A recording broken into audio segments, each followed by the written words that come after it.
आप सबका super concept classes में स्वागत है। और ये जो हमारा आज का वीडियो है, इस वीडियो में आप लोगों के लिए लेकर आया हूँ क्लास 11th ज्योग्राफी का महातांडव सीरीज। ये होने वाला है हम लोगों का महातांडव सीरीज, जहां पर मैं आप लोगों को तीनों मॉडल सेट का कंप्लीट सॉल्यूशन एक ही वीडियो में देने वाला हूँ। तो आप लोग वीडियो पर कंप्लीट बने रहें। और अगर आप लोग हमारे चैनल पर पहली बार आए हैं तो चैनल को सब्सक्राइब करने के साथ साथ बेल का आइकन को प्रेस कर लीजिए। तो चलिए शुरू करते हैं और एक एक करके हर एक क्वेश्चन को बहुत ही सिंपल तरीके से और इजी तरीके से समझते हैं कि महासागरीय जल की औसत लवणता क्या है। तो इसका सही उत्तर हो जाएगा जो औसत लवणता जो है 35% है। ठीक है, तो 35% इसका बिल्कुल सही उत्तर हो जाएगा, नोट कर लीजिए। क्वेश्चन नंबर 2 क्या है कि पृथ्वी के कितने प्रतिशत भाग पर जल है। तो 71% भाग पर क्या है, तो जल है। तो यहाँ पर 71% इसका सही उत्तर हो जाएगा। क्वेश्चन नंबर 3 क्या है कि वर्तमान में भारत में कितने राज्य एवं केंद्र शासित प्रदेश है। तो वर्तमान में भारत में 28 राज्य है और 8 केंद्र शासित प्रदेश है। इसको नोट कर लीजिएगा। आगे बढ़ते हैं, आगे चलिए क्वेश्चन नंबर 4 देख लेते हैं। क्वेश्चन नंबर 4 क्या है देख लीजिए। क्वेश्चन नंबर 4 हमारे पास है कि पश्चिमी घाट के किन्हीं 2 दर्रों के नाम लिखिए। तो एक हो जाएगा आपका भोर घाट दर्रा और एक हो जाएगा आप लोगों का पाल घाट दर्रा। तो ये 2 इसका बिल्कुल सही उत्तर हो जाएगा। क्वेश्चन नंबर 5 क्या है देखिए कि अपवाह तंत्र किसे कहते हैं। देख लीजिए अपवाह तंत्र माने क्या होता है। ठीक है, तो देखिए इसका उत्तर क्या है कि जब कोई मुख्य नदी अपने सहायक नदियों के साथ उस क्षेत्र विशेष के वर्षा जल को लेकर प्रवाहित होते हुए सागर में मिल जाती है, उस पूरे क्षेत्र को उस नदी का अपवाह तंत्र या फिर अपवाह द्रोणी कहते हैं। जैसे बात को समझिए, जैसे कि मान लीजिए हमारा मुख्य नदी यानी कि मेन नदी है और इसके मतलब अगल बगल में जो सहायक नदी जो है यहाँ पर में सहायक नदी क्या होगा, सहायक नदी जो पानी होगा इस पहले मुख्य नदी में आएगा और ये जो मुख्य नदी का ये जो पानी होगा फिर जाकर कहाँ पर मिल जाएगा, समुद्र में मिल जाएगा, सागर में मिल जाएगा। तो यहाँ पर जो एरिया होगा ना, जो उस विशेष क्षेत्र को कहा जाता है, जो एरिया है जो मतलब जल को प्रवाहित करते हुए सागर तक ले जाती है, उस पूरे क्षेत्र को अपवाह तंत्र या फिर अपवाह द्रोणी के नाम से जाना जाता है। तो 5 का ये हो जाएगा सटीक और सही उत्तर। आगे बढ़ते हैं, क्वेश्चन नंबर 6 देख लेते हैं क्या है कि नर्मदा नदी का उद्गम स्थान कहाँ है। तो नर्मदा नदी का जो उद्गम स्थल है कहाँ है, अमरकंटक इसका सही उत्तर हो जाएगा, अमरकंटक लिख दीजिएगा। आगे बढ़ते हैं, क्वेश्चन नंबर 7 की ओर चलते हैं, देख लेते हैं क्वेश्चन नंबर 7 देख लीजिए। क्वेश्चन नंबर 7 हमारे पास क्या है कि भारत की तटीय रेखा की लंबाई कितनी है। तो देख लीजिए भारत की जो तटीय रेखा की जो लंबाई है यहाँ पर आप लोग देख सकते हैं, इसकी जो लंबाई है यहाँ पर देख लीजिए 7516 किलोमीटर है। ठीक है, ये हो जाएगा इसका उत्तर। तो देखिए क्वेश्चन नंबर 8 क्या है कि मौसम और जलवायु में अंतर स्पष्ट करें, यानी कि मौसम और जलवायु में क्या अंतर पाया जाता है यहाँ पर बताना है। तो देखिए इसका उत्तर क्या होगा कि किसी स्थान का मौसम उस स्थान के तापमान, आर्द्रता, पवन दिशा और प्रवाह, वायुदाब, वर्षा आदि के तात्कालिक प्रभाव को कहते हैं, जबकि किसी विस्तृत क्षेत्र के लगभग 30 वर्षों के औसत मौसम को उस स्थान की जलवायु कहते हैं। देखिए ध्यान से सुनिए, एक्चुअल में जो मौसम होता है ना, जैसे मान के चलिए कोई हमारे पास स्थान है यानी कि कोई जगह है, ठीक है, उस जगह का तापमान किस प्रकार से है, आर्द्रता कैसा है, पवन दिशा और प्रवाह किस प्रकार से है, वायुदाब कैसा है, वहां पर वर्षा किस प्रकार से होता है, तो ये सब के सब जो चीज होगा ये हमारा मौसम की कैटेगरी में आएगा। और ये जो स्थान है, इस स्थान का अगर हम लोग लगभग 30 साल तक का 30 साल तक का यहाँ पर का जो मौसम है, 30 साल तक का यहाँ का जो मौसम है, इसका अगर हम लोग एक एवरेज निकालेंगे तो ये हो जाएगा हमारा जलवायु। तो ये है हमारा मौसम और जलवायु में अंतर। फटाफट नोट कर लीजिएगा, कोई दिक्कत कोई प्रॉब्लम नहीं है। आगे बढ़ते हैं, क्वेश्चन नंबर 9 में चलते हैं, देख लेते हैं क्वेश्चन नंबर 9 देखिए क्या है। जलोढ़ मिट्टी से आपका क्या तात्पर्य है, या भारत में कहां पाई जाती है। तो देखिए इसका उत्तर, जलोढ़ मिट्टी वह मिट्टी होती है जिसे नदियां बहा कर लाती है। इस मिट्टी में नाइट्रोजन और पोटास की मात्रा कम होती है, लेकिन फास्फोरस और ह्यूमस की मात्रा अधिक होती है। ये हो जाएगा इसका उत्तर। जलोढ़ मिट्टी का विस्तार देख लीजिए कहां कहां पाया जाता है। तो राजस्थान के उत्तरी भाग, पंजाब, उत्तर प्रदेश, बिहार, पश्चिम बंगाल तथा असम के आधे भाग में पाई जाती है। ये बात हो गया। यह मिट्टी सतलुज, गंगा, यमुना, घाघरा, गंडक, ब्रह्मपुत्र और इनकी सहायक नदियों द्वारा लाई जाती है। ये हो जाएगा इसका सिंपल सा और प्यारा सा उत्तर, नोट कर लीजिए। आगे बढ़ते हैं, क्वेश्चन नंबर 10 की ओर चलते हैं, देख लेते हैं क्वेश्चन नंबर 10 देख लीजिए। तो हमारे पास जो क्वेश्चन नंबर 10 है क्या है कि हिमालय से निकलने वाली नदियों की 3 विशेषताओं को लिखें। देखिए यहाँ पर बहुत सारे बच्चे कमेंट्स कर रहे हैं, वो लोग बोल रहे सर आपने मतलब यहाँ पर इतना वर्ड्स का था, आपने इतने वर्ड्स में नहीं लिखा। देखिए बात यहाँ पर जैसे कि 3 विशेषता बोला है तो 3 पॉइंट लिख देंगे। अब चाहे पॉइंट हमारा छोटा हो या फिर बड़ा हो उससे हमें लेना देना नहीं है, हमें यहाँ पर लिखना है टू द पॉइंट लिखना है। जितना आप टू द पॉइंट लिखेंगे उतना आपके लिए बेस्ट है। आपको यहाँ पर वर्ड्स नहीं गिनना है कितना शब्दों में आप लिख रहे हैं। आप देखिए यहाँ पर आपका कितना पॉइंट्स हो रहा है, ये आपका यहाँ पर मेन हो जाता है। तो यहाँ पर हमें हिमालय से निकलने वाली नदियों का यहाँ पर 3 विशेषता लिखना है। देख लीजिए क्या क्या है। ऐसे मैंने 4 लिख दिया, लेकिन आप 3 भी लिखिएगा, कोई दिक्कत नहीं है। देखिए इनका जो अपवाह होता है ये अधिक है। इन नदियों में सालों साल पानी रहता है, मतलब पानी नहीं सूखता है। इसमें या इसके लिख दीजिएगा, ठीक, इसके लिखिएगा ज़्यादा अच्छा रहेगा। देखिए यहाँ पर आप क्या लिखिएगा, इसके लिख दीजिएगा, ठीक है, इसके इसके क्या है, इसके द्वारा डेल्टा का निर्माण किया जाता है, ये चीज लिख दीजिएगा। इसमें मछली पालन भी किया जाता है, इसमें क्या होता है, मछली पालन भी किया जाता है। तो ये सब के सब इसके विशेषता हो जाएंगे। आगे बढ़ते हैं, आगे चलिए क्वेश्चन नंबर 11 देख लेते हैं। देख लीजिए क्वेश्चन नंबर 11 हमारे पास क्या है। तो क्वेश्चन नंबर 11 बहुत ही सिंपल सा प्रश्न कि भारत में कर्क रेखा किन किन राज्यों से होकर गुजरती है। तो गुजरात, राजस्थान, मध्य प्रदेश, छत्तीसगढ़, झारखंड, पश्चिम बंगाल, त्रिपुरा तथा मिजोरम, ठीक है।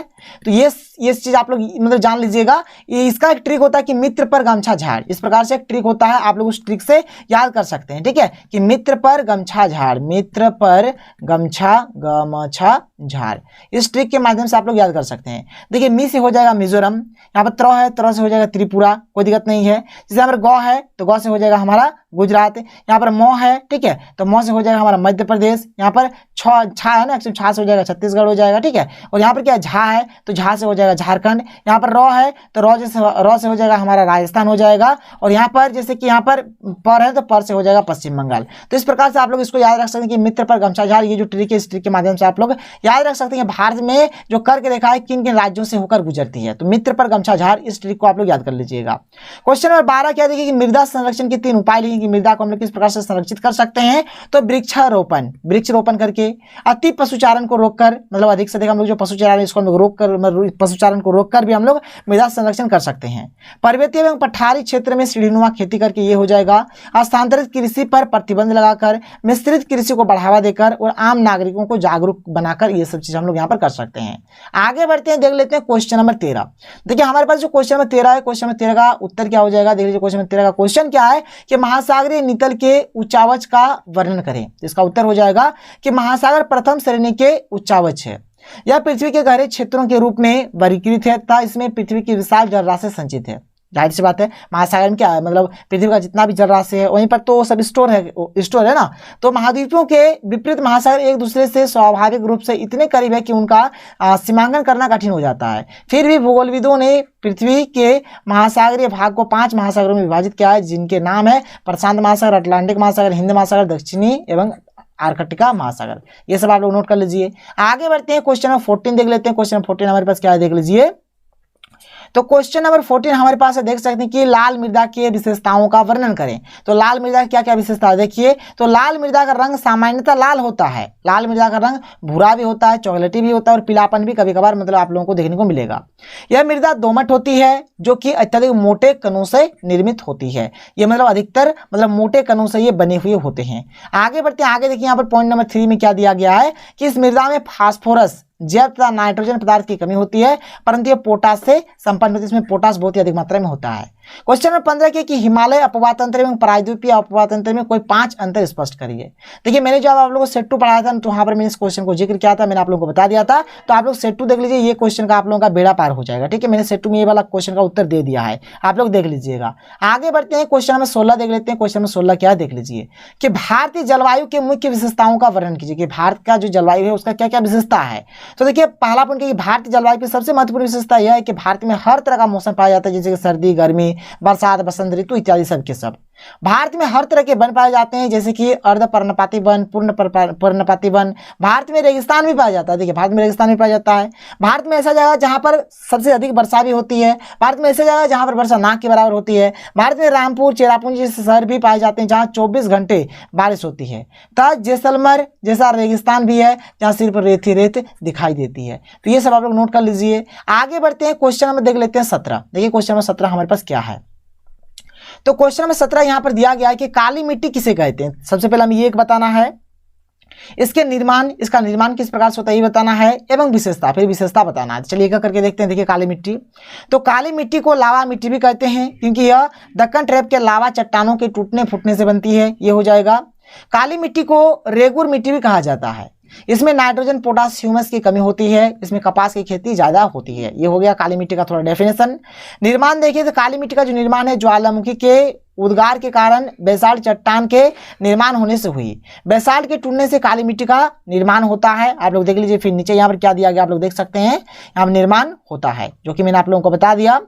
दक्षिण भारत में काली मिट्टी को रेगुर या फिर रेगुड़ इस प्रकार से लिखा जाता कहते हैं, और केरल में जो काली मिट्टी लिख दीजिए, काली मिट्टी को सालिक कहा जाता है। विशेषता देखिए क्या है कि काली मिट्टी में नाइट्रोजन पोटास ह्यूमस की कमी होती है, काली मिट्टी में कपास की खेती ज्यादा होती है, काली मिट्टी बहुत जल्दी चिपचिपी हो जाती है, सूखने पर इसमें दरारें पड़ जाती है, इस मिट्टी में नमी को क्या रोक रखने की जो शक्ति है, इसलिए वर्षा कम होने पर भी सिंचाई की आवश्यकता नहीं होती। तो ये सब इसका यहाँ पर विशेषता हो जाएगा, या फिर आप जो भी बोल सकते हैं उपयोगिता वगैरह जो भी बोलेंगे।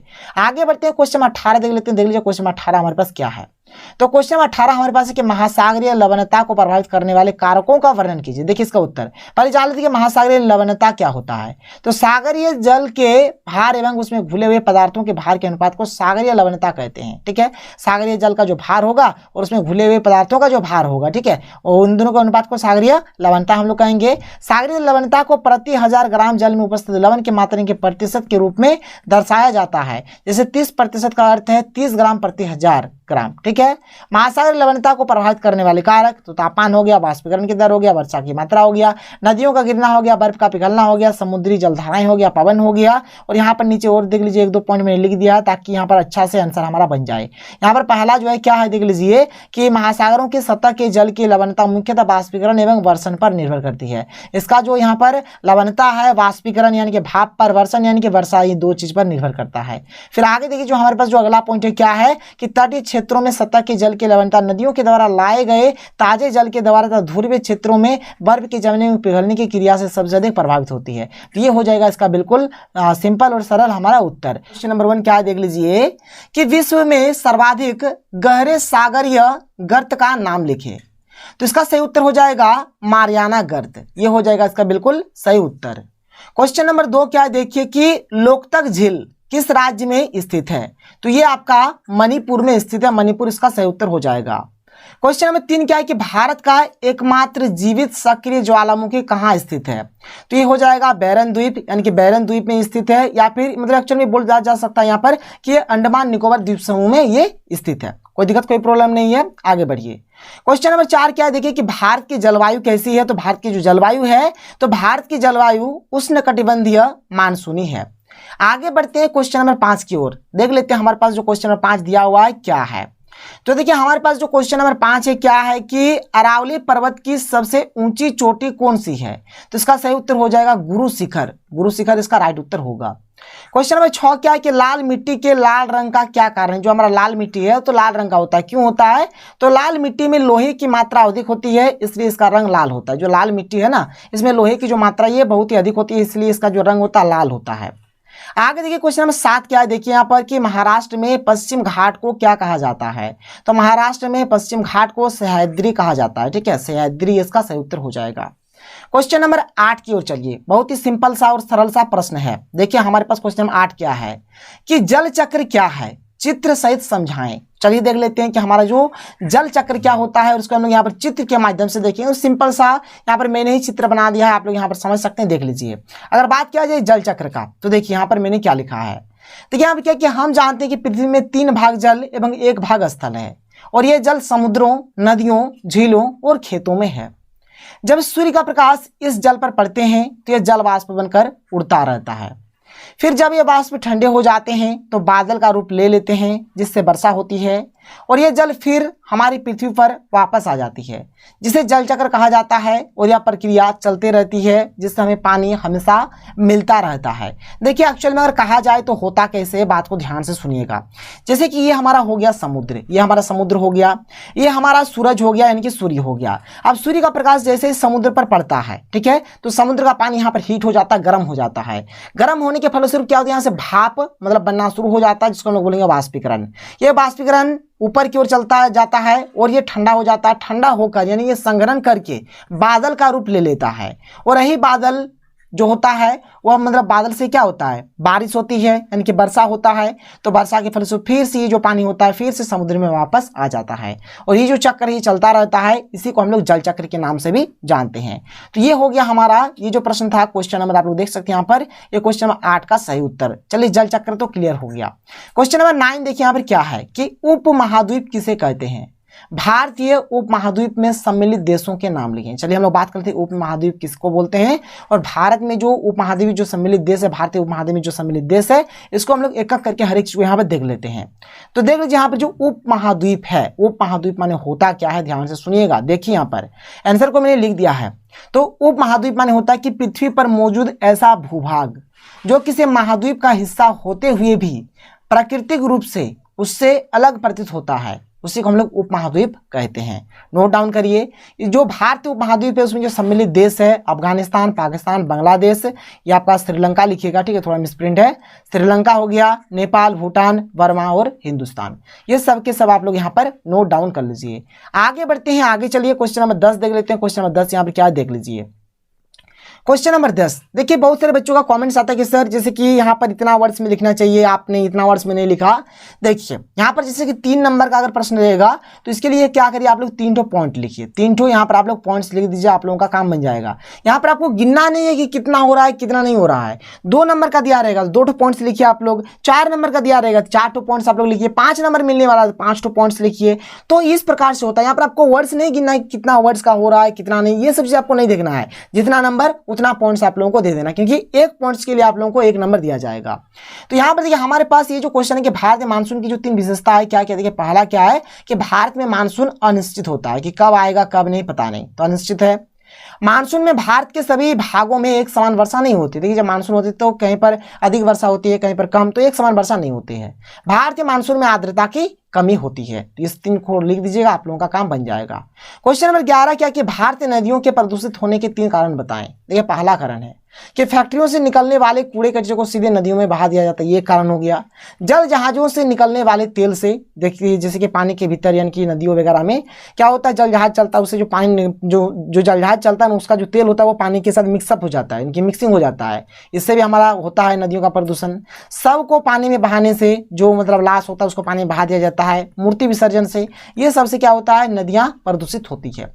आगे बढ़ते आगे चलिए, आगे देखिए क्वेश्चन नंबर 12 यहाँ पर क्या दिया गया देख लीजिए। क्वेश्चन नंबर 12, तो देखिए क्वेश्चन नंबर 12 क्या है कि तमिलनाडु के तटीय प्रदेशों में जाड़े के मौसम में अधिक वर्षा क्यों होती है। तो देखिए इसका उत्तर, सर्दियों के समय देश में उत्तर पूर्वी व्यापारिक पवनें समुद्र की ओर बहती है, इसलिए देश के ज्यादातर इलाकों में शुष्क मौसम होता है।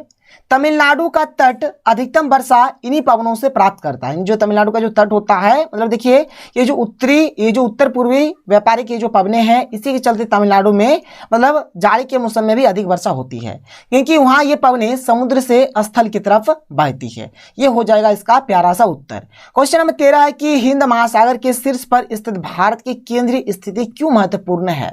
देख लीजिए क्यों महत्वपूर्ण है, यहाँ पर इसका भी उत्तर आप लोग देख सकते हैं।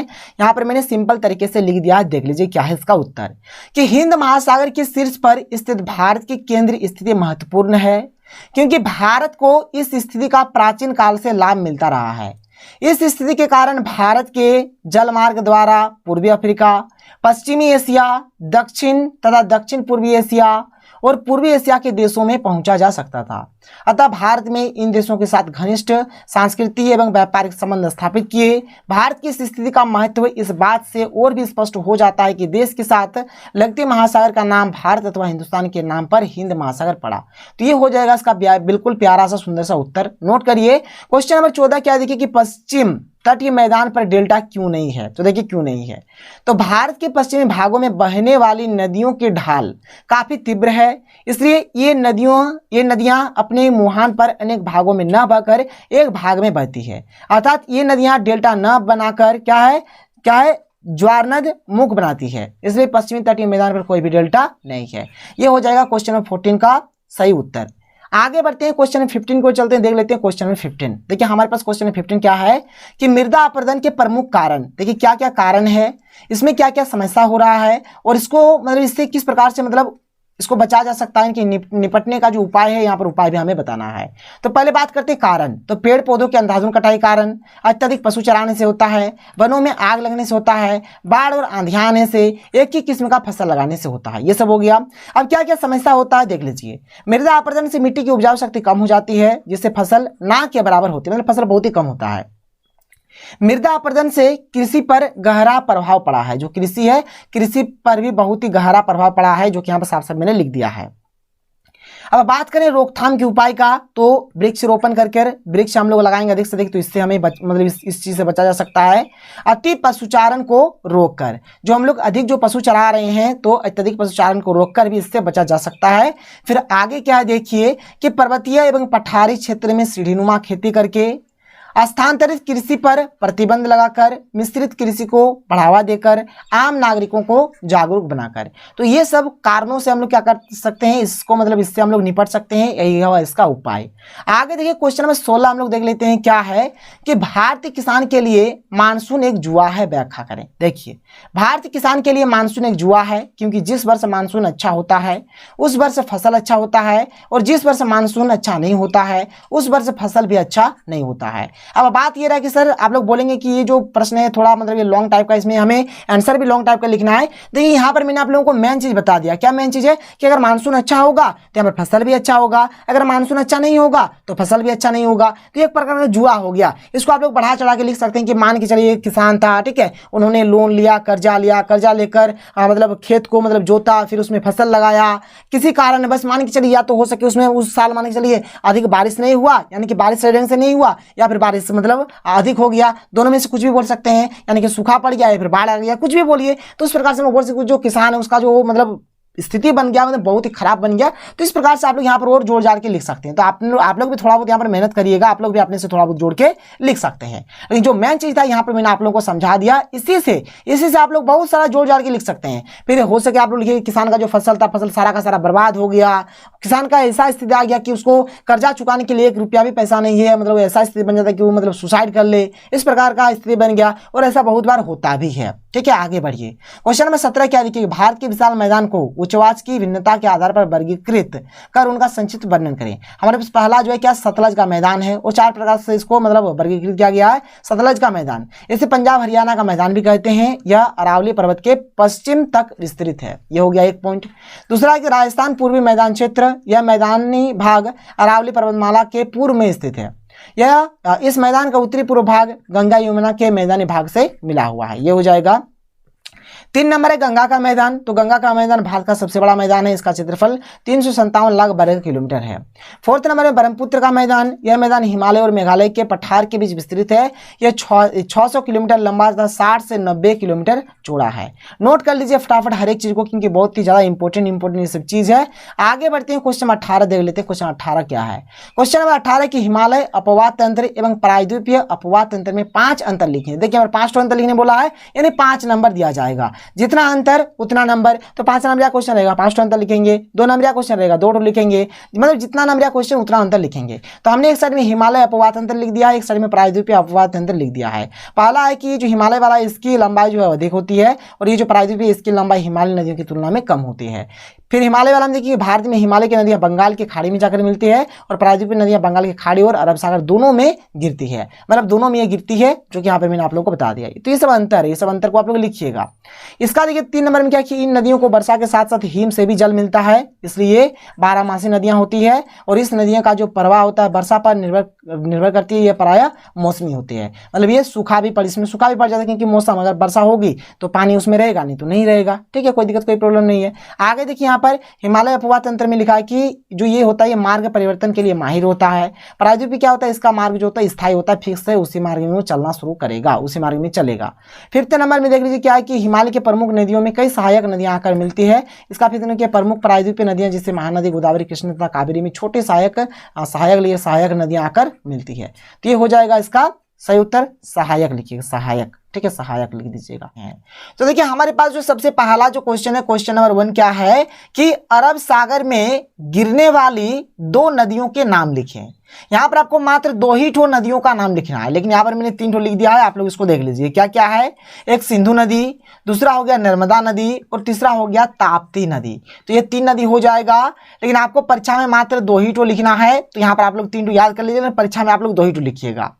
क्वेश्चन नंबर 2 यहाँ पर क्या है देख लीजिए कि क्षेत्रफल की दृष्टि से सबसे बड़ा भारतीय राज्य कौन है? तो राजस्थान। राजस्थान जो है वो क्षेत्रफल की दृष्टि से भारत का सबसे बड़ा राज्य है। क्वेश्चन नंबर 3 क्या कह रहा है देख लीजिए कि अपवाह तंत्र किसे कहते हैं? अपवाह तंत्र को हम लोग अपवाह द्रोणी भी कहते हैं। देखिए इसका उत्तर क्या हो जाएगा कि जब कोई मुख्य नदी जो मेन नदी होगा अपने सहायक नदियों के साथ, अब सहायक नदी का माने क्या हो गया देखिए, जैसे कि ये माने चले हम लोग हमारे एक मतलब ये बड़का जैसा ये हमारे एक मेन नदी है, ये मेन नदी हो गया। सहायक नदी क्या होगा देखिए, मतलब जो छोटा छोटा नदी का जो पानी इस नदी में आएगा, छोटा छोटा नदी का जिस पानी मतलब छोटा छोटा नदी का जो पानी इस नदी में आएगा, तो ये हो गया हमारा मेन नदी। और ये जो छोटा छोटा नदी है जिसका पानी इस नदी में आ रहा है, ये हो जाएगा सहायक नदी। तो ये बोला जा रहा है कि जब कोई मुख्य नदी जो कि हमारा मेन नदी है अपने सहायक नदियों के साथ उस क्षेत्र विशेष के वर्षा जल को लेकर प्रवाहित होते हुए सागर में मिल जाती है, क्या करेगा अपने सहायक नदियों का जो भी जल रहेगा और अपना जो जल रहेगा इसको लेकर क्या होगा वह सागर यानी कि समुद्र में मिल जाता है। ठीक है, उस पूरे क्षेत्र को उस नदी का अपवाह तंत्र या फिर अपवाह द्रोणी कहते हैं। इसको नोट डाउन कर लीजिए, बहुत ही सिंपल बात है। मान चलिए हमारा कोई एक मेन नदी है, इसका जितना भी सहायक नदी जितना भी होगा ये क्या करेगा, हर एक पानी को क्या करेगा सागर में जाकर मिला देगा। तो जो क्षेत्र होगा उस क्षेत्र को उस नदी का क्या बोलेंगे, अपवाह तंत्र बोलेंगे या फिर अपवाह द्रोणी बोलेंगे। क्वेश्चन नंबर 4, ये आपने क्लास 10th में भी पढ़ा होगा कि बांगर क्या है। तो देखिए जो हमारा पुराना जलोढ़ मिट्टी जो होता है इसी को हम लोग बांगर बोलते हैं। देखिए पुराना जलोढ़ को हम लोग बांगर बोलते हैं, और जो नया जलोढ़ होता है ना, नया जलोढ़, इसको हम लोग बोलते हैं खादर। आप लोगों ने पढ़ा होगा क्लास 10th में एक बांगर और एक खादर के बारे में। खैर कोई दिक्कत नहीं है। यहाँ पर बांगर का उत्तर क्या हो जाएगा कि नदियों द्वारा निर्मित पुराने जलोढ़ मिट्टी को बांगर कहा जाता है। नोट कर लीजिएगा, बहुत ही सिंपल सा इसका उत्तर है। आगे बढ़ते हैं क्वेश्चन नंबर 5 की ओर। देख लीजिए हमारे पास जो क्वेश्चन नंबर 5 है क्या कह रहा है कि भारत की अक्षांशीय एवं देशांतरीय विस्तार लिखें। तो भारत का जो अक्षांशीय जो विस्तार है कितना है, 8 डिग्री 4 मिनट उत्तरी से 37 डिग्री 6 मिनट उत्तरी अक्षांश तक है। ठीक है, और इसका जो देशांतरीय विस्तार है 68 डिग्री 7 मिनट पूर्वी से 97 डिग्री 25 मिनट पूर्वी देशांतर तक है। इसको नोट डाउन कर लीजिए। आगे बढ़िए, क्वेश्चन नंबर 6 क्या है देख लीजिए कि सारंगेसो सागर क्या है। सारंगेसो सागर क्या है देख लीजिए। तो उत्तरी अटलांटिक महासागर में 20 डिग्री से 40 डिग्री उत्तरी अक्षांशों तथा 35 डिग्री से 75 डिग्री पश्चिमी देशांतरों के मध्य चारों ओर प्रभावित होने वाली जल धाराओं के मध्य स्थित शांत एवं स्थिर जल के क्षेत्र को क्या बोला जाता है, सारंगेसो। कहीं कहीं पर सारगेसो भी लिखा हुआ रहता है, तो सारंगेसो सागर के नाम से जाना जाता है। इसको आप लोग नोट डाउन कर लीजिए। क्वेश्चन नंबर 7 क्या है कि जल संभर से आप क्या समझते हैं। तो देखिए जल संभर उस भौगोलिक क्षेत्र को कहते हैं जहां वर्षा अथवा पिघलते बर्फ का पानी नदियों, नहरों और नालों में बहकर एक ही स्थान पर एकत्रित हो जाता है, और ये जो स्थान होगा इस स्थान को जल संभर बोला जाएगा। फटाफट नोट करिएगा। आगे बढ़ते हैं, क्वेश्चन नंबर 8 की ओर चलते हैं। देख लेते हैं क्वेश्चन नंबर 8। तो देखिए क्वेश्चन नंबर 8 क्या है कि पृथ्वी को नीला ग्रह क्यों कहा जाता है। और ये जो प्रश्न है बहुत ही ज्यादा इंपॉर्टेंट है। देखिए हमारा जो पृथ्वी है ना, यहाँ पर बहुत ही अधिक मात्रा में पानी पाया जाता है, इसलिए पृथ्वी को हम लोग नीला ग्रह के नाम से जानते हैं।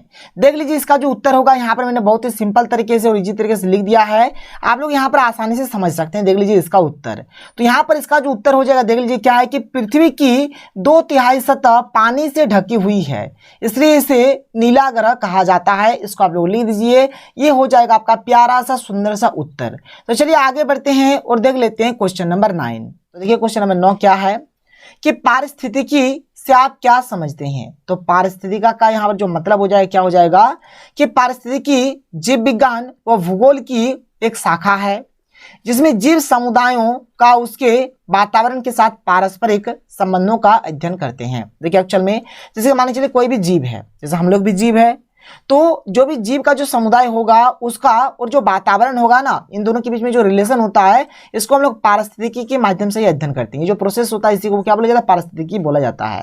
क्वेश्चन नंबर 10 देखिए क्या है कि जैव मंडल से आपका क्या तात्पर्य है।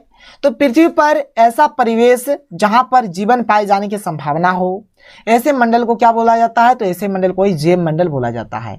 आगे चलिए क्वेश्चन नंबर 11 की ओर बढ़ते हैं। देख लीजिए क्वेश्चन नंबर 11 बहुत ही सिंपल सा और इजी सा प्रश्न है। क्या है देखिए कि नदियों की किन्हीं 5 महत्व को लिखें। तो देखिए नदियों से हम लोग क्या कर सकते हैं? मछली पालन कर सकते हैं, पेयजल की आपूर्ति होती है, सभ्यता का विकास, मेसोपोटामिया की सभ्यता, हड़प्पा सभ्यता, ये सब के सब नदियों के किनारे ही विकसित हुआ है। सिंचाई की सुविधा हो जाएगा, जल विद्युत का उत्पादन हो जाएगा, ये सब इसका सही उत्तर हो जाएगा। आगे बढ़ते हैं, आगे चलिए क्वेश्चन नंबर यहाँ पर 12 देख लीजिए। क्वेश्चन नंबर 12 यहाँ पर सिंपल सा प्रश्न है। क्या है कि बांगर एवं खादर में अंतर स्पष्ट करें। तो देखिए सबसे पहले जब भी आप लोग अंतर स्पष्ट करिएगा इस प्रकार से बीच में एक लाइन ड्रॉ कर दीजिएगा, जो आप लोगों के लिए सबसे बेस्ट होगा। ठीक है, लाइन ड्रॉ करना एकदम कंपलसरी है, लाइन आप लोगों को ड्रॉ करना ही पड़ेगा। तो देखिए यहाँ पर हम लोगों ने क्या किया, एक लाइन यहाँ पर ड्रॉ कर दिया। अब देखिए एक साइड में हमने बांगर लिख दिया है, एक साइड में हमने खादर लिख दिया है। जो बांगर है, बांगर क्या है? यह पुराना जलोढ़ को हम लोग बांगर बोलते हैं। जो नया जलोढ़ होता है इसको हम लोग खादर बोलते हैं। जो बांगर होता है यह कम उपजाऊ होती है और जो खादर होता है यह अधिक उपजाऊ होती है। तो इस प्रकार से आप लिख सकते हैं, आप चाहे तो और बढ़ा के लिख सकते हैं, खैर कोई दिक्कत नहीं है। आगे चलते हैं, अगला प्रश्न देख लेते हैं। अगला प्रश्न देख लीजिए क्वेश्चन नंबर 13 देख लीजिए। यहाँ पर क्वेश्चन नंबर 13 हमें क्या दिया गया है? क्वेश्चन नंबर 13 है कि समुद्री जल की लवणता से आप क्या समझते हैं? तो देखिए इसका उत्तर कि वर्षा का जल हो या महासागरों का, प्रकृति में उपस्थित सभी जलों में खनिज लवण घुले हुए होते हैं। लवणता वह शब्द है जिसका उपयोग समुद्री जल में घुले हुए नमक की मात्रा को, क्या है? नमक की मात्रा को, फिर आगे देखिए यहाँ पर क्या है, नमक की मात्रा को निर्धारित करने में किया जाता है। इसका परिकलन 1000 ग्राम समुद्री जल में घुले हुए नमक की मात्रा के द्वारा किया जाता है। इसे प्रायः प्रति 1000 भाग या फिर परसेंट आप लोग बोल सकते हैं, या फिर पीपीटी के रूप में व्यक्त किया जाता है। ये हो जाएगा इसका बिल्कुल सही उत्तर। क्वेश्चन नंबर 14 क्या है कि बायोम क्या है? तो बायोम का मतलब क्या हो जाएगा? तो पृथ्वी का ऐसा भूभाग जहाँ के समस्त वनस्पतियों एवं जीव जंतु की विशेषताएं प्रायः एक समान होती है, उसे बायोम कहा जाता है। बायोम माने क्या होगा? जो भी मतलब वनस्पति वगैरह जो भी रहेगा और जो जीव जंतु रहेगा, अगर इन दोनों का अगर विशेषता अगर समान समान हो तो इसी को बोला जाएगा बायोम। कोई दिक्कत कोई प्रॉब्लम नहीं है। आगे बढ़ते हैं, क्वेश्चन नंबर 15 देख लेते हैं। क्वेश्चन नंबर 15 क्या दिया गया देख लीजिए।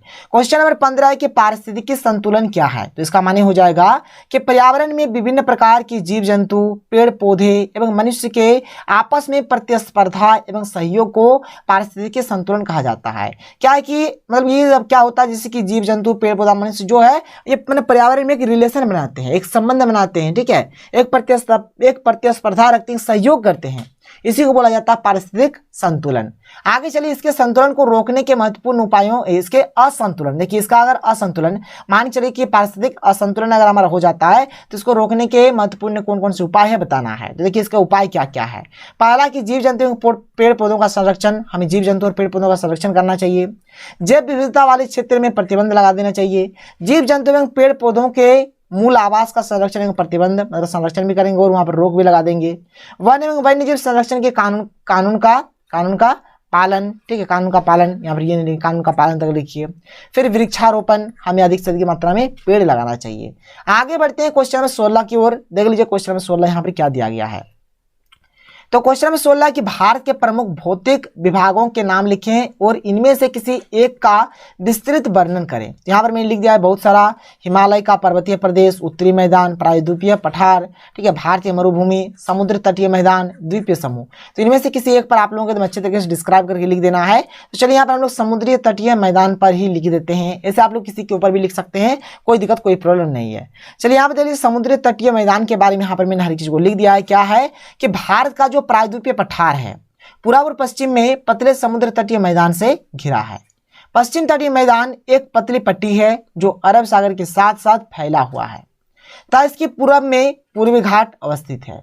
इस पश्चिमी तटीय मैदान का उत्तरी भाग कोंकण, जो कि मुंबई से गोवा, ठीक है, कोंकण कहलाता है। मध्यवर्ती भाग कन्नड़ तथा दक्षिणी भाग मलाबार तट कहलाता है। ये सब जो कहा जा रहा है ये सब लिख लीजिएगा। बंगाल की खाड़ी के साथ विस्तृत मैदान चौड़ा एवं समतल है। उत्तरी भाग में से उत्तरी सरकार कहा जाता है, जबकि दक्षिण भाग को क्या कोरेमंडल तट के नाम से जाना जाता है। बहुत ज्यादा इंपॉर्टेंट है, इसको आप लोग नोट डाउन कर लीजिएगा। आगे बढ़ते देखिए आगे क्या कि मृदा अपर्दन, ठीक है, मृदा अपर्दन के बारे में ध्यान सुनिएगा कि मृदा अपर्दन क्या है। देखिए मृदा अपर्दन माने क्या है कि दिन प्रतिदिन क्या हो रहा है कि मृदा ठीक है, मृदा का जो उपजाऊ शक्ति है, इनकी जो उर्वरा शक्ति वो धीरे धीरे घट रही है, इसी को मृदा अपर्दन बोल सकते हैं। और इसके रोकथाम के क्या क्या उपाय है बताना है। तो देखिए मृदा अपर्दन तो मिट्टी का कटाव, मृदा अपरदन कहलाता है। अर्थात मिट्टी की ऊपरी परत का हटना या मिट्टी की उर्वरा शक्ति का कम होना मृदा अपरदन कहलाता है। नोट कर लीजिए, रोकथाम के उपाय किस प्रकार से रोका जाएगा, तो वृक्षारोपण, हम लोग अधिक से अधिक पेड़ पौधे लगाकर, अति पशुचरण को रखकर, अधिक से अधिक मतलब जो पशु जो चराए जा रहे उसको रोककर, पर्वतीय एवं पठारी क्षेत्र में सीढ़ीनुमा खेती करके, स्थानांतरित कृषि पर प्रतिबंध लगा देंगे, रोक लगा देंगे, मिश्रित कृषि को बढ़ावा देकर, जैसे कि क्या होता है कि जैसे खेत है हमारा, जैसे मतलब एक सीजन में हमने यहाँ पर टमाटर रोप दिया, एक सीजन में धान रोप दिया, एक सीजन में गेहूं रोप दिया, तो इस प्रकार से हम लोग यहाँ पर मतलब अलग अलग टाइप के यानी कि मिश्रित यहाँ पर कृषि करेंगे, मतलब अलग अलग टाइप का बहुत सारा यहाँ पर कृषि हम लोग करेंगे। फिर आगे क्या कि आम नागरिकों को जागरूक बनाकर, जो आम नागरिक होंगे उसको हम लोग क्या करेंगे, यहाँ पर जागरूक बनाएंगे। आगे बढ़ते हैं क्वेश्चन 18 की ओर चलते हैं। देख लीजिए क्वेश्चन 18 यहाँ पर क्या है। क्वेश्चन 18 है कि उत्तर भारतीय नदियों की महत्वपूर्ण विशेषता क्या है, यह प्रायद्वीपीय नदियों में नदियों से किस प्रकार भिन्न है।